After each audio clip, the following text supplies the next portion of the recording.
I've enjoyed recently getting back into skiing, even if my standard's not the best. The requirement of snow, however, makes it limiting to when you can practice, so I've decided I'm going to reverse engineer it. Skiing's simple. You have a hard surface to skis, sliding over ice which has a low friction. But what if we made the skis out of ice? I found these plastic drainage tubes, which would be used as a mould for the ice skis. I sealed one end with this roof repair tape that was meant to be waterproof and super strong. Why do I get the feeling I'm about to get wet? Please don't leak. Oh, she's going. Amazingly, it's not leaking. Yet. However, there is a slight issue. Really flexible. Boink, boink.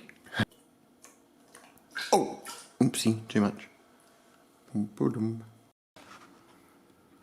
I don't know if that tape's gonna hold. Oh. Look, it's like peeling off where it's expanding. Oh, shoot! You might be asking why I'm doing this in my dining room. That's a good question. Oh no! Oh, it's happened! Oh, no, no, no! Oh, After that disaster, I decided to 3D print some moulds to help with the flexing, and an end cap in 100% infill, and opted to do it outside this time.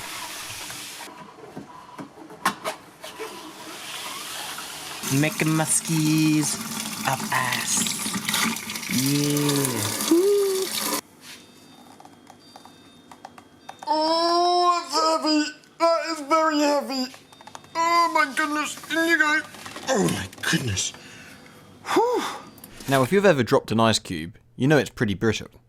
In a previous video, I experimented with something called Pykrete, which basically means you add something to the ice to create a composite, making it much stronger. I used teddy bear stuffing, the inspiration coming from fiberglass, which follows the same principle. To see just how much stronger the Pykrete is, I've set up a little experiment here. We have one ski which has the Pykrete within, and the other one's just pure ice. Just feeling them, I can already tell that the one with the Pykrete is a lot less slippery than a pure ice. However, let's see what strength properties they have.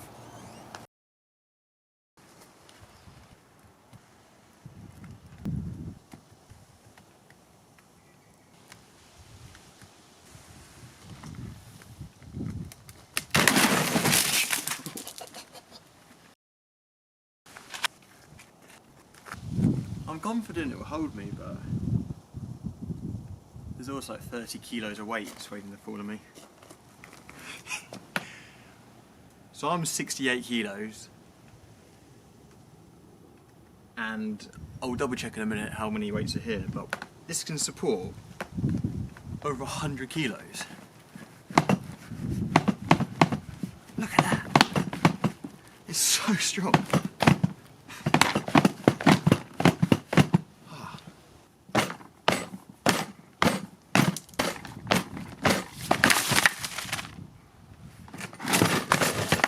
Fantastic.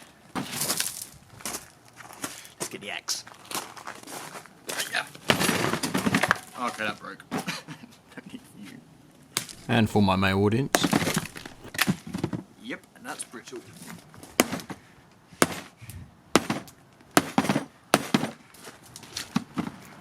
Another really interesting thing about Pykrete has a lot lower thermal conductivity. So you can see the normal ice has just got these ripples where it's been sitting on the stones that's melted into it. But if we compare that to the other one,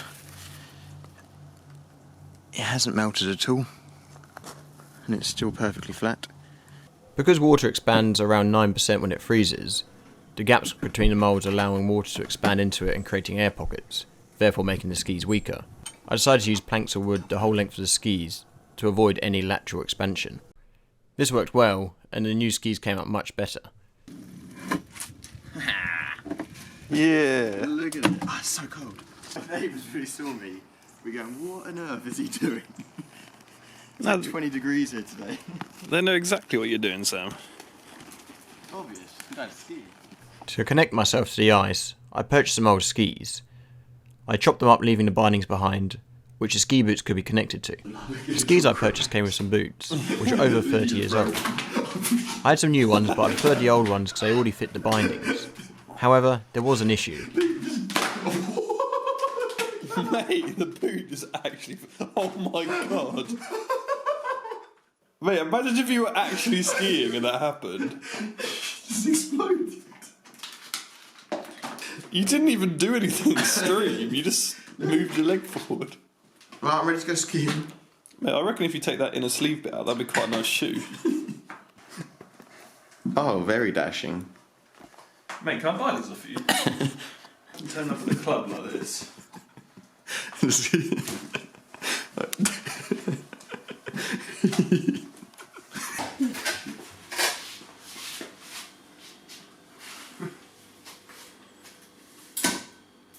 What was I'm that? gonna go skiing. Making my way downtown with my ice ski. Whilst I retrieved the other ice ski from the freezer, one of the smartest people I know did one of the funniest things I've ever seen. Sam? Yeah? I got my tongue somewhere. Oh! Did you lick it? I couldn't get my tongue off. I've told you about licking things. That really hurt. Right, the skis are in. Oh my god, I'm actually bleeding. After those shenanigans, I drilled a hole in each side of the ski to allow a bolt to be passed through, with a countersink at one end. I was amazed at how strong the Pykrete was, with each hole taking about 5 minutes to drill. In comparison to the floor of my van, it was much stronger.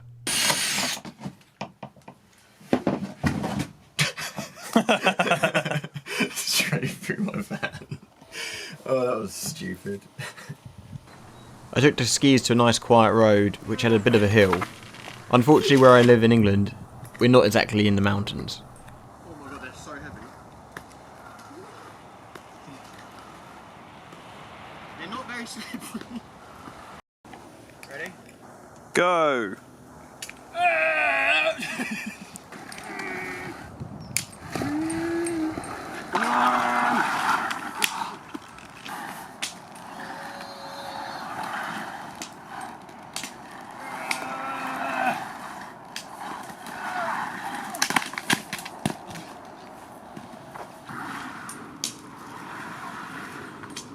Let's get the bike.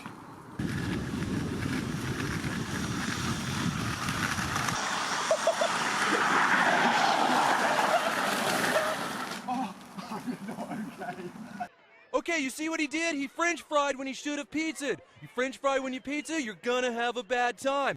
Even though I wasn't breaking any skiing records, I found it really cool the thermal camera leaving a snail trail behind.